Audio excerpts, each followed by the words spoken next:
Hello there, ladies and gentlemen. This is Orphan Last, aka Skylar Madison, and today I have a beginner's tutorial on Blender. These are things that you will run into and will get frustrated with Blender, especially if you don't know these facts, if you're a newbie, okay? And I am a newbie, and yet I've been able to work through a number of the issues that are very common, and I'm able to kind of discuss what the solutions to the problems are, especially from a newbie's point of view. I think that can have some merit because I know what you're going through at this point and it's fresh in my mind, okay? So let me go ahead and go into edit mode, okay? So you can go into edit mode by going to this drop down menu right here and just click edit mode, but the thing is moving your mouse all the way up in the upper left corner of the screen to go into object mode and then edit mode and then fiddle around and then move up here and go object mode. That gets really annoying over time and it wastes a lot of time. So it's much easier just to press tab to go into edit mode, press tab to go into object mode, press tab in order to go back into edit mode and such like that. It's much faster, much easier, and all that good stuff. Okay, now inside of edit mode, we notice that we have a vertex select mode right here, we have edge select mode right here, and face select mode. Okay, so basically vertex select mode right here, you can access it by pressing keyboard 1. Okay, when I say keyboard 1 or 2 or 3, keyboard 1, 2, or 3, what I'm saying is the keys that are right above the Q, W, and E keys on your keyboard. If you're trying to use your numpad and you press numpad 1, you're going to go into front orthographic mode, and then if you press numpad 2, you're going to start, rotating around the cube here, and then, numpad 3 will put you into right orthographic mode, and this tutorial will confuse the crap out of you. So keyboard 1, 2, and 3 are right above your Q, W, and E key on your QWERTY keyboard, okay?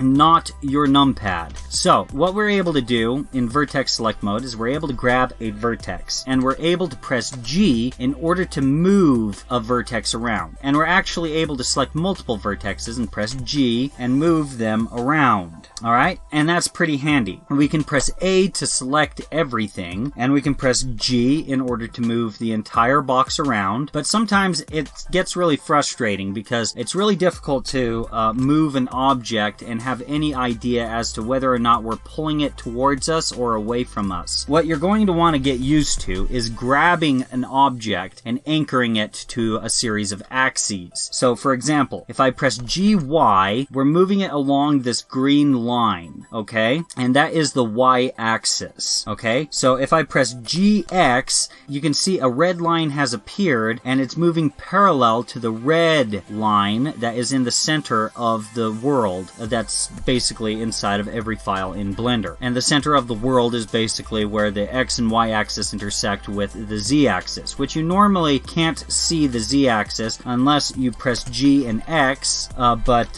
really you have to press orthographic view, which is 1 on your numpad or 3 on your numpad. If you press 7 on your numpad, you're not going to be able to see the Z axis, but it's the blue line that's going all the way through here. That's the Z axis there. You can also see the Z axis right here in this upper right corner here. So let me press Ctrl Z in order to move the box right back into the center of the world, and let's go ahead and talk about edge select mode. Now you can go ahead and press keyboard 2 or just click right here in order to grab your edge select mode. Now we're able to grab an edge and grab it and move it freely, or we can anchor it to an axis, okay? But what's the same as with vertex select mode is the exact same with all of these controls. So we can actually press G and go Shift Z so that we are able to move this edge anywhere except the Z axis, which makes it so that it's not able to move up. So let me get a different view.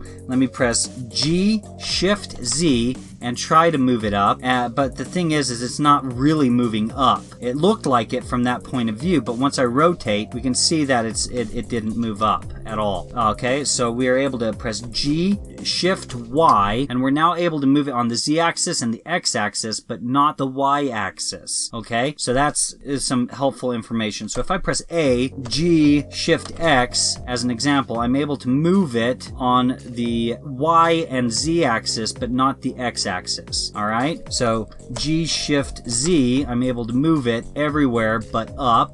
You get the idea. Now face select mode, okay? And this is interesting.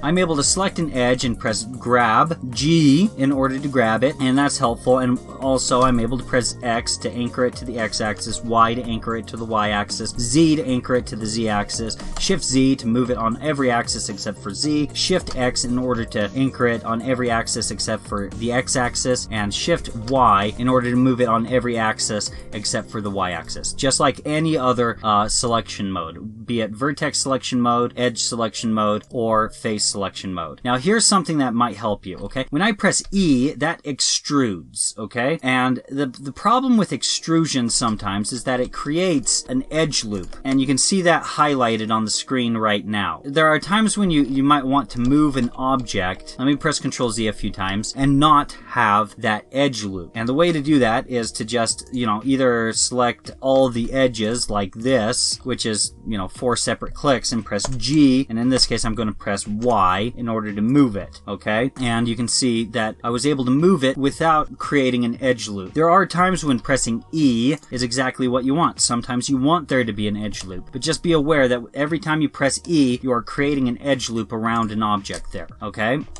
So, another way in order to do that same task is just go face selection mode and just select a face with one click and press G, and in this case press Y, and you can see that it went ahead and extruded it out without making any sort of edge loop or at all, nothing like that, okay? So, let's go ahead and press Control R, and that creates a new edge loop, alright? We're able to also press Control R and use the mouse wheel, and that will give us more edges, and once we left click, we're able to freely move these around if we want. I'm just going to right click because I like to have them right in the center unless I'm trying to model something specific, and so we have all of that if we wanted it. So let's press Ctrl Z and just get rid of those extra ones. So let's say we want this edge loop to be like after the fact. Let's say a few hours have gone by and I realize this whole edge loop needs to be moved over to the left. Now if I press G and Y, I can do that, but let's say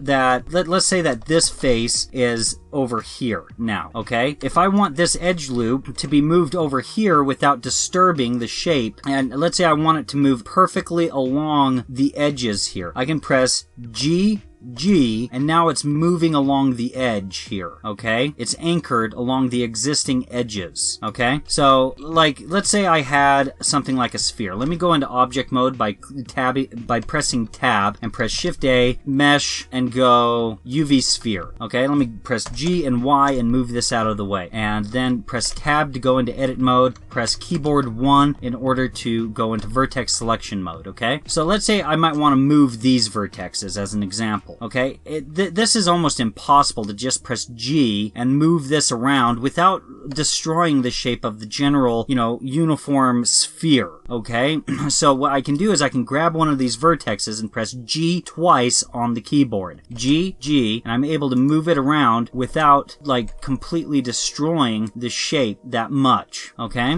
So that is an example of when you might want to do that. When you've been modeling a shape to being just perfect and you realize that the topology just needs to be shifted around a little bit, you really don't want to start manipulating things in a way that makes it so that you might as well just start over. So GG will be a lifesaver so that you're able to anchor your movement, your grabbing movement, to existing shapes, okay? So that's important. So let me press tab to go into object mode, select this cube again, and press tab to go back into edit mode, okay? So now let's talk about the difference from fill to join, okay? Now fill is really helpful because what you're able to do with fill is you're able to create new mesh. As an example, let's go ahead and press E to extrude this. So we now have a new edge and a new vertex out here. If I have this vertex selected out here, and I select this vertex and I press F, I now have a new edge. If I shift select this edge here, I have all 3 vertexes selected. I'm able to press F, and that creates new mesh. This is how you want to use the F key on your keyboard when in edit mode, okay? Fill, F, the key F on your keyboard is the fill tool in Blender, okay? And once again, it's used to create new mesh. It is not used to modify existing mesh. Let me go ahead and give you an example. Let's select this vertex, and let me press Shift and select this vertex and press F.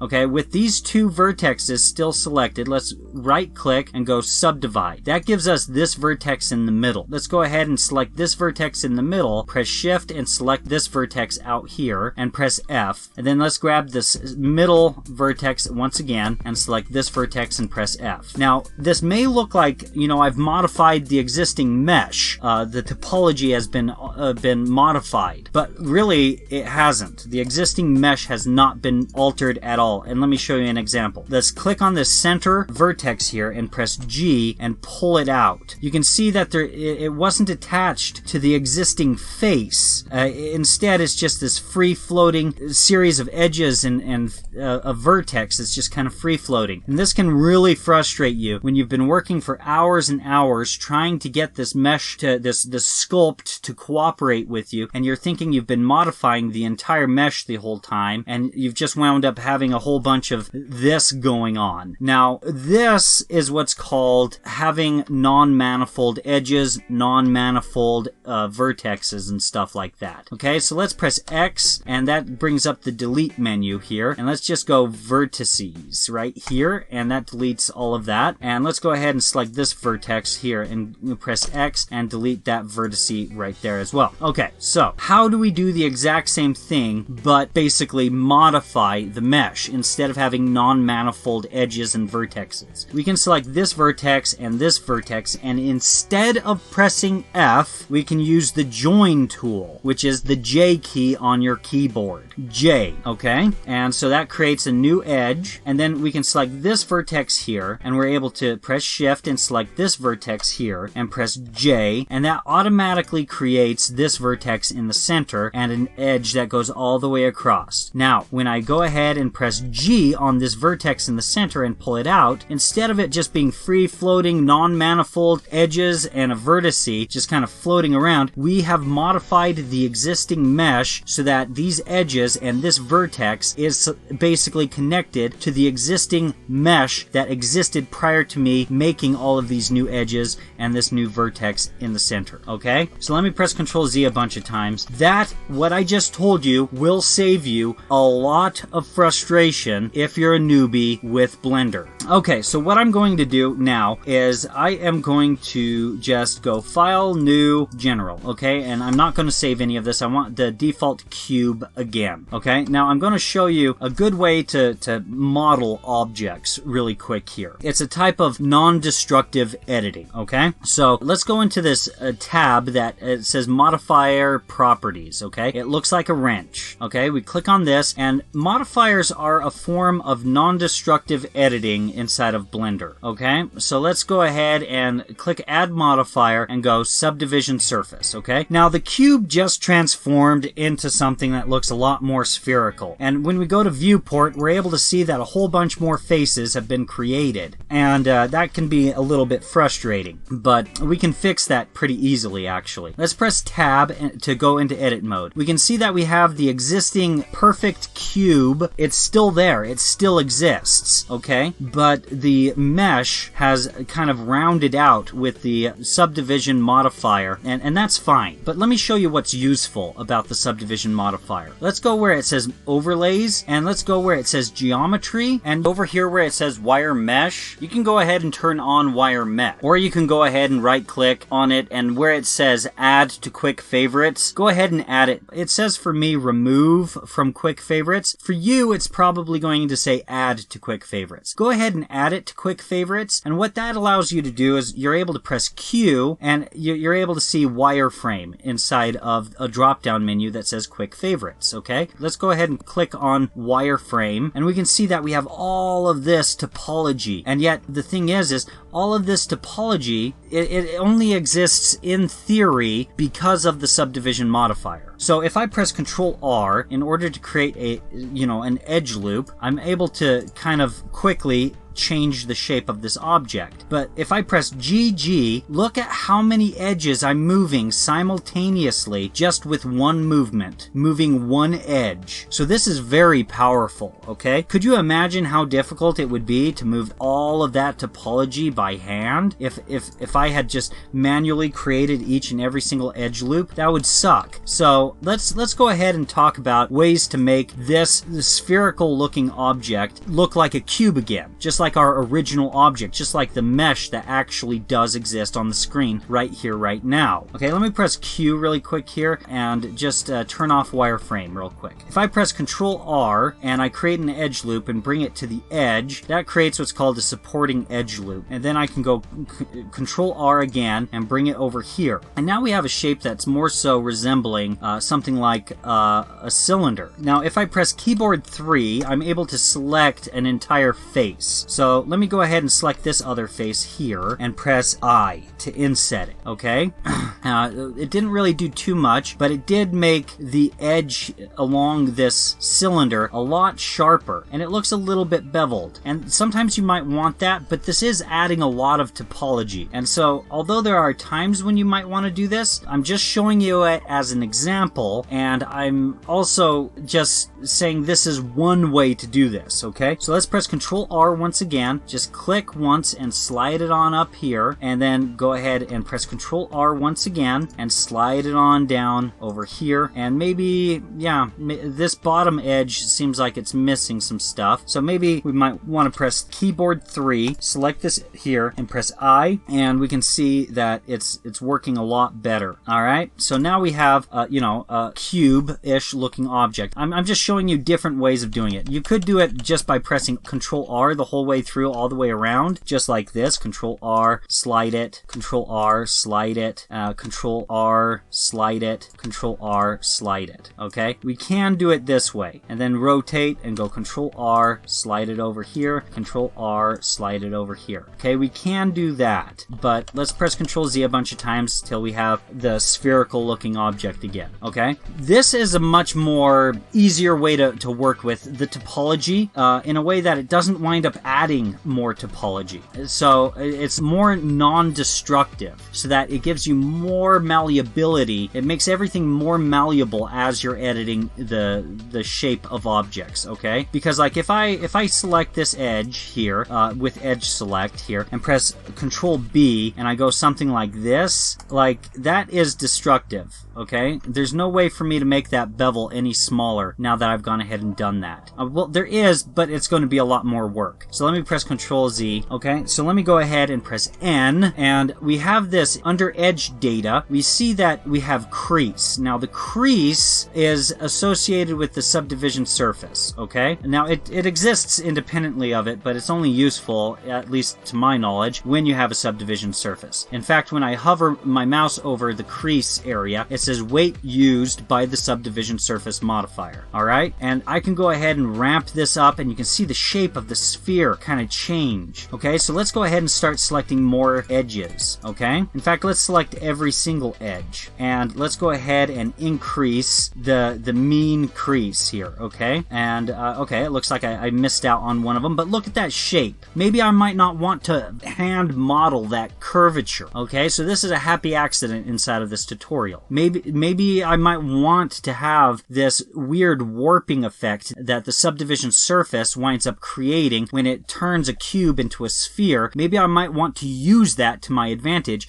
in order to create little curves like this, okay? So let's go ahead and use the crease, and now we have a perfect cube once again. If I tab into object mode really quick here and look at these corners, they are perfect corners. Now, perfect corners don't usually exist in reality. Normally things are kind of beveled. So let me kind of do something real quick. Let me press Control R. Well, real quick, let me press Q and activate wireframe, and we can see all of this going on. Let's go ahead and reduce this quite a bit. Let's move the viewport on the subdivision surface down to 2, okay? And what we're going to do is we're going to do a non-destructive bevel, because earlier, like I said, when I select this edge and press Control B and I move this out and use my mouse wheel, I'm able to kind of add more little divisions to the or segments to the bevel, and when I move my mouse, it's able to make it more narrow and stuff. This is destructive editing here, okay? It makes it so that if I want to change things, it makes things really frustrating, such as when I select this edge and press Control B, you know, the existing bevel here has kind of ruined the opportunity for me to get a proper bevel on this.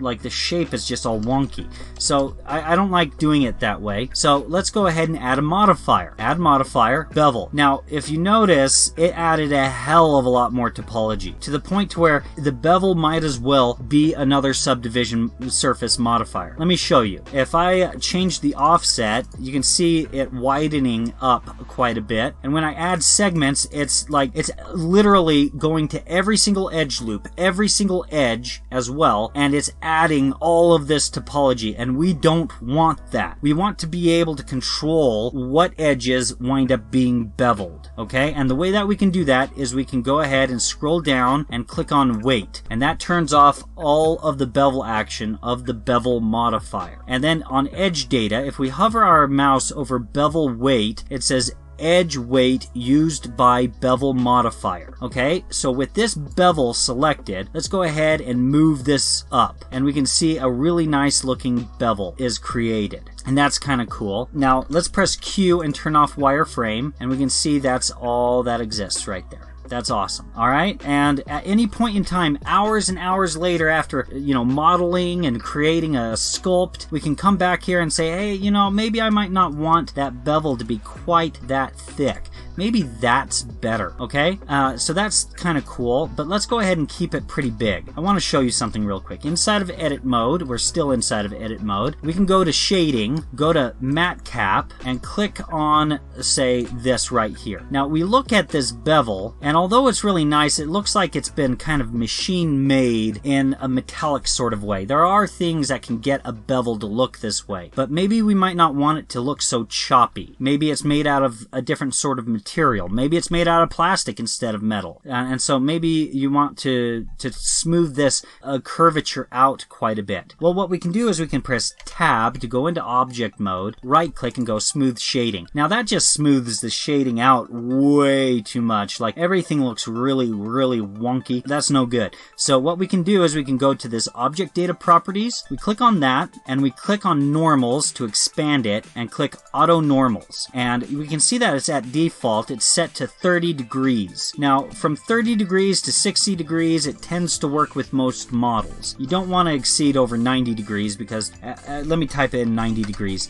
What happens is it creates all this wonkiness, like right here. It doesn't know how to shade the faces to objects at that point. And once I bring it up to 100, okay, it's back to looking like auto smooth was turned off. And let me show you.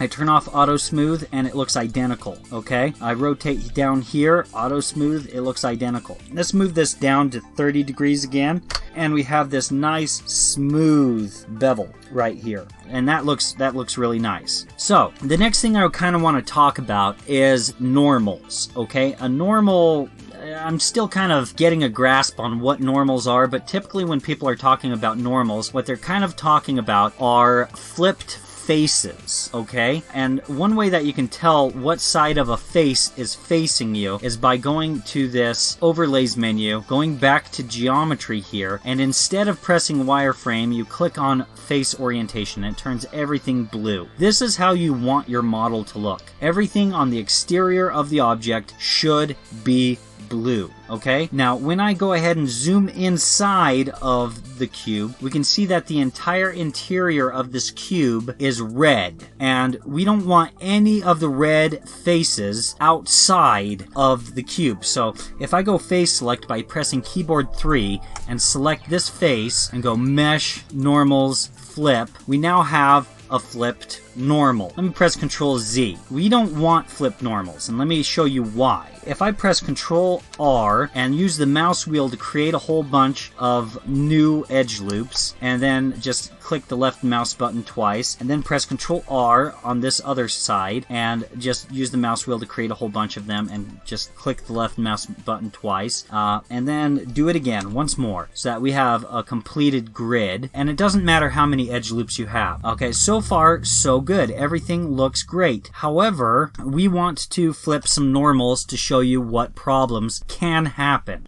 Real quick, let me go ahead and press keyboard 2 and select this edge and press Control and click on this other side of that edge. And I actually want to, I'm not able to thicken out this bevel anymore because adding all of this topology kind of narrowed out the bevel a little bit here. Let me see something really quick here. Let me go back to the bevel modifier and let's see what happens if I... Okay, I was just experimenting a little bit. Let me just let's go to the subdivision surface and let's lower the viewport down a little bit. That way, I'm able to use the mean bevel weight just a little bit differently. Let's go to the offset and make that bevel just a little bit bigger, just so that's just a little bit more visible. And now I'm going to press Q and go wireframe in order to make things a little bit easier to see. Now, you know, sometimes with wireframe turned on, you're going to wind up having edges that are non-selectable and it can confuse you from time to time. So sometimes, you know, just press Q or go up into this overlays menu and turn off wireframe if you wind up having edges and faces that you're not able to select, because like I said earlier, like the subdivision surface is adding a lot more topology than what actually exists. Alright, so it's important that you understand that. Okay, so let's press keyboard 3 and select a whole bunch of faces here and just do something like that. And let's go mesh, normals, flip. Okay, now you're able to see that with the red faces, it is messing with our bevel. It's making it look awful. And you know, it's not just this though. If you have flipped normals and then you go ahead and try to throw your model into something like a video game engine, you could run into problems. But yeah, if you wind up having a bevel or a bunch of modifiers aren't working properly, let me go ahead and press Q and turn off face orientation. Or if you don't have it on your quick favorites, you click on overlays and you know you can activate it or deactivate it here. Okay, so yeah, you see that, right? You can see right through the mesh and parts, like right here, and that's a problem. You can see right through it right there. It's generally creating a bunch of spikes, and things are a little discolored, at least when I have this particular matte cap activated. Even with this matte cap, I can see it, but in the default studio sort of look, it's harder to see normals. So sometimes having a matte cap can really be a saving grace in order to see if your normals have been flipped. Okay, so we can select these faces individually and go mesh, normals, flip, and that works. Or what we can do is we can press A and really quick here, let me press Q and face orientation. Okay, so we have all of this selected and we can go mesh, normals, recalculate outside, and we can see that everything is blue once again and our bevel looks good. Okay, so make sure occasionally, especially when things aren't looking right, just go into your overlays and activate face orientation or add it to your quick favorites, press Q, face orientation, and see what it's looking like. Occasionally look at your wireframe, you know, go here, go to wireframe, activate it, deactivate it, or add it to your quick favorites and, you know, activate wireframe, see how the mesh is interacting with everything. Just, you know, try to be smart with it. Try to see how everything is working together. Alright, so the next thing I kind of want to talk about, let's use face selection mode, and let's go ahead and grab a whole bunch of faces here and press E to extrude. Okay, now maybe we might want these to kind of conform to the shape a little bit and have them be mega beveled and such like that. Maybe that might be a cool shape for these. We could see that we're not able to really see these bottom edges to these, so sometimes just pressing Alt Z will turn things to being transparent. Let me see something. Okay, so wireframe is not turned on, and you know it can even still be pretty difficult to see the topology. So sometimes it's worth your while to kind of go to your subdivision modifier and just press this real-time display modifier in viewport. Okay, it's an icon of a monitor. You click on it and it deactivates the subdivision modifier from the viewport.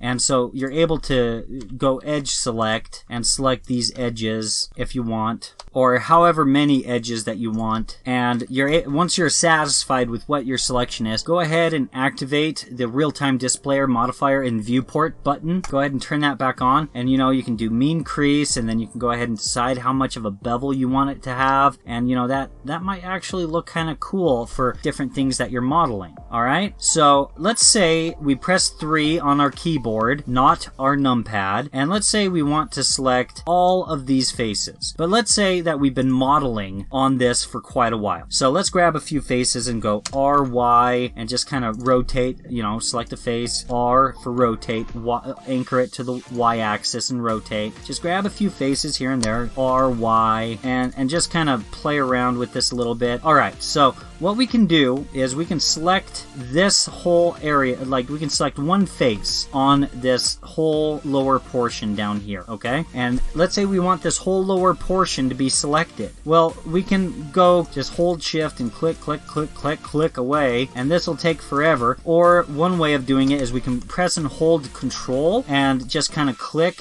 some distances away, and that selects things in kind of like a straight line all the way across, and that's pretty helpful, but that can still be pretty time consuming. So let's just select one face, alright? And let's go select linked, and then where it says linked flat faces, right click and add it to your quick favorites, okay?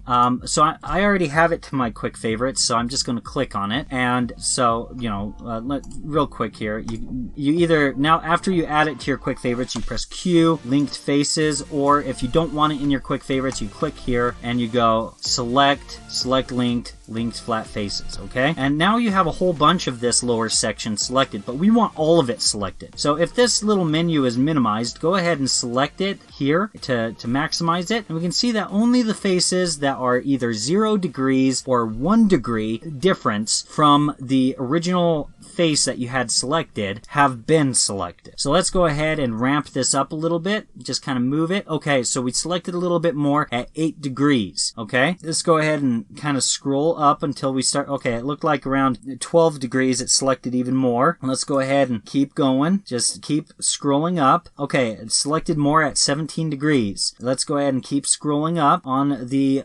sharpness, and okay, so it looks like at 33 degrees. It looks like this face is 33 degrees from all of these other faces here, and this face is 30 degrees from this face here, which is kind of interesting. Let me press Ctrl Z a bunch of times so I have all of that selected again, and let me press Q and linked faces, and I can just keep going up, up, up, up, up, and it's at 90 degrees that I will wind up selecting every single face on this cube, okay? Well, it's not a true cube, but it originated and started as a cube, okay? And I'm just dialing it up. Okay, I selected even more at 87 degrees. This face is 87 degrees from one, like this face right here where my mouse is, okay? So that's interesting. Okay, at 90 degrees I have every single face selected on here. So this should give you an idea how select linked flat faces works, okay? So this is a powerful tool in order to quickly have just exactly what you want to have selected. In a short period of time, I can have just exactly one whole region selected, okay? So that's kind of interesting. Something that'll help you, something that will speed you up. I promise you, it will, okay? So this is really helpful information. Things that can help you kind of think, how can I create what I want to make? Because I told you that the mirror modifier works in correlation with the origin. Something to think about. Anyways, guys, if you enjoyed this video, feel free to like, share, and subscribe. And if you guys would like to get more notifications, feel free to click on the bell, or go ahead and follow me on Twitter, or go ahead and follow me on Discord. A link to my Twitter and Discord is in the video description below. If you'd like to support this channel, there's an image of my mascot in the upper right corner. It leads to my Patreon. Any support would be much appreciated. And if you've enjoyed this content and would like to see more, feel free to click on anything else that's appearing on the screen right now. Thank you very much for your time.